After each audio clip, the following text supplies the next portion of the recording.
tiempo sobrevive una pyme en la Argentina? A pedido de ustedes, hoy vamos a hablar sobre la situación de las pymes en nuestro país. Lamentablemente, emprender en la Argentina es toda una misión imposible. Somos uno de los pocos países del mundo que castiga al que produce riqueza y crea puestos de trabajo. El empresario, que con tanto esfuerzo asume un riesgo, pone capital e innova, es vapuleado constantemente desde la política y es tratado diariamente de forma completamente peyorativa por aquellos que viven de él. No es novedad, el que tira la carreta en este país es el que peor la pasa. En primer lugar, vamos a definir lo que es una pyme. Una pyme es una micro, pequeña o mediana empresa que realiza sus actividades en el país, ya sean sectores comerciales, de servicios, de industria, minería o agropecuario. Puede estar integrada por varias personas según la actividad y sus ventas totales anuales. En pesos no pueden superar los montos establecidos según su categoría. Para que se den una idea, las ventas anuales rondan entre los 13 millones de pesos, depende de la actividad obviamente, y los 4 billones de pesos para que sea considerada una empresa pyme. Para más información lo pueden ver en más detalle en la página de la AFIP. Pymes.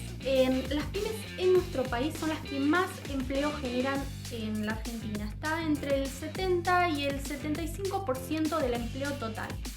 Además es empleo joven y femenino. A estos que les gustan las cuestiones de género, el 41,9% de las pymes están lideradas por una mujer. Entonces vamos al grano. ¿Qué es lo que sucede con las pymes en la Argentina?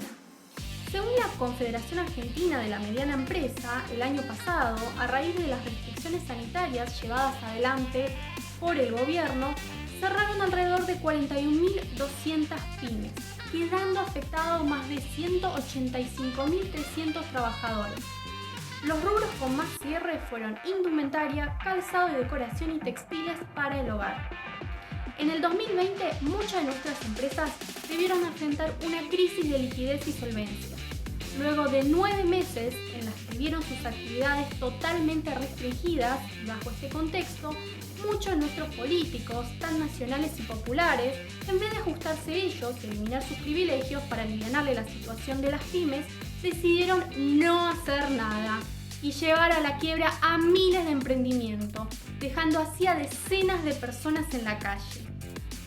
Obviamente, no es noticia que las pequeñas y medianas empresas, como cualquier otra empresa que quiera llevar adelante su actividad económica en nuestro país, no pueda prosperar. Entre el 2007 y el 2016 nacieron por año cerca de 70.500 empresas y cerraron 69.000.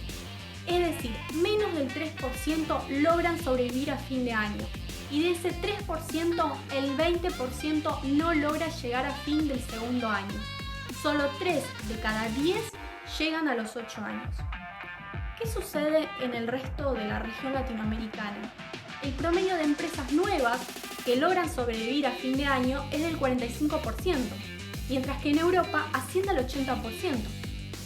Vamos a un ejemplo más sencillo a ver si lo podemos entender. De cada 1.000 empresas nuevas que se crean en la Argentina, solo el 30 logran sobrevivir a fin de año. Luego de esas 30, 6 no logran llegar a fin del segundo año. Luego de esas 24 que quedan, solo 6 llegan a los 8 años. En cambio, en el promedio de la región latinoamericana, de cada 1.000 empresas nuevas que se crean, 450 logran sobrevivir al segundo año. Mientras que en Europa son 800 las que sobreviven al segundo año, muy por encima de lo que sucede aquí en nuestro país. Así que bueno, ¿cuáles son los principales desafíos que deben afrontar las empresas en nuestro país? Falta de estabilidad jurídica, alta inflación, altos impuestos y regulaciones exorbitantes. En primer lugar, la falta de estabilidad jurídica que viene profundizándose desde el último periodo. Si desde el Estado no se garantizan ciertos consensos, como los derechos de propiedad privada, reducir los niveles de corrupción y defender las libertades individuales, al capital se lo espanta. Como decía Juan Bautista Alberdi, ¿qué exige la riqueza de parte de la ley para producirse y crearse? Lo que Diógenes exigía de Alejandro, que no le haga sombra. Argentina, lamentablemente, es uno de los países más riesgosos y vulnerables de la región. En el índice de calidad institucional, en 2020, la Argentina cayó 6 posiciones. Quedamos en el puesto 112 de 189 países. Nos encontramos entre los países con peor calidad institucional del mundo. Obviamente, noticias tales como toma de tierras, los problemas en el Congreso, el control de precios, el control cambiario y el problema con Vicentín, el problema con el campo, no ayudan para nada. En la Argentina tenemos el problema de que no nos ponemos de acuerdo con los consensos más básicos que ya fueron superados en el resto del mundo. Es más, en 2020 hemos retrocedido en materia de corrupción. Según el índice de percepción de la corrupción elaborado por la Organización de Transparencia Internacional, la Argentina retrocedió, escuchen bien, 12 lugares. Ahora nuestro país se encuentra por debajo de países como Botsuana, Sudáfrica, Ghana, Ruanda, Jamaica en materia de corrupción. Eso marca una clara pauta de hacia dónde vamos en materia institucional. Por otra parte, la inflación alta. Somos uno de los países del mundo con la inflación más alta, cuando la misma ha sido prácticamente erradicada en todas partes del mundo. En 2020 cerramos con una inflación del 36,1% y a pesar de que es más baja que la de 2019, este año se espera que se acelere hasta el 50% anual, en el mejor de los escenarios. Inflaciones tan altas dificultan cualquier cálculo empresarial a futuro en un contexto de tal incertidumbre como el actual. Los impuestos también son los más altos del mundo. Eso ya no es novedad. La Argentina es uno de los países de la región que más impuestos cobra a sus empresas. Las empresas argentinas pagan en impuestos un 106% por sobre sus ganancias netas. Es decir, de cada 100 pesos que gana un empresario, 106 pesos debe pagarle al Estado. Cualquier empresario argentino no solo no obtiene ganancia, sino que debe pagar con impuestos inclusive con su inversión inicial. Es más, se estima que de 12 millones de dólares que factura anualmente una mediana empresa de 60 empleados, deberá pagarle cerca de 2 millones de dólares al Estado. No solo no gana, sino que debe pagarle 144.000 dólares más al Estado. Mientras que solo con cruzar el río en Uruguay estaría pagando cerca del 42% de su ganancia y cruzando la cordillera de Chile no superaría el 34%. Como decía Rothbard, es fácil ser notablemente compasivo cuando otros son obligados a pagar los costos de esa compasión.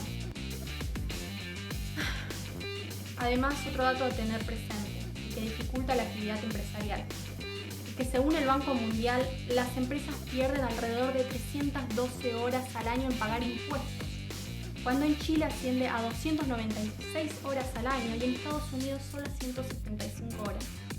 Es decir, en nuestro país se invierte el doble de tiempo que en cualquier país desarrollado en el pago de impuestos.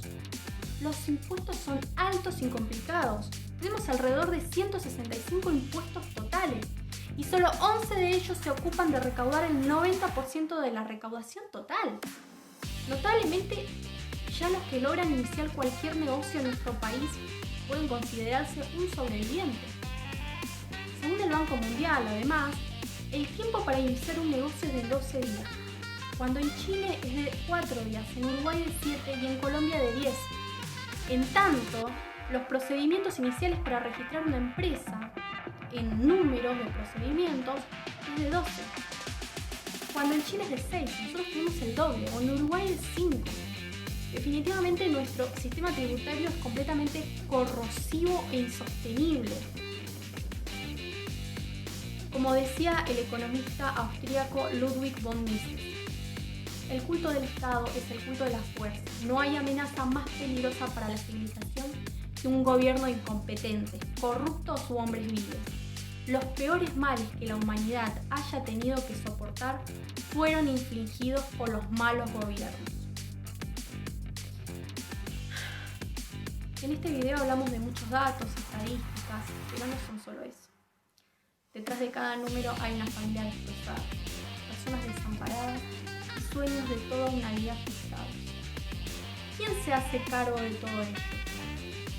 En un año electoral vamos a ver muchos llenándose la boca hablando de las pequeñas y medianas empresas, sacándose fotos con emprendedores locales, como si ellos tuviesen algo que ver en que esa empresa familiar milagrosamente todavía siga a flote, fingiendo empatía y solidaridad, mientras les exigen más y más a través de mayores impuestos exorbitantes, el fruto de todos sus esfuerzos. Todo en esta vida se demuestra con hechos, no palabras. Aprendamos a exigirle como ciudadanías a los políticos que nos demuestren con reformas económicas lo interesados que están en nosotros. Y recordemos lo que decía Juan Bautista Alberdi: la patria no es el suelo. Tenemos suelo hace 3 siglos y solo tenemos patria desde 1810. La patria es la libertad, es el orden, la riqueza, la civilización organizados en el suelo nativo, bajo su enseña y en su nombre.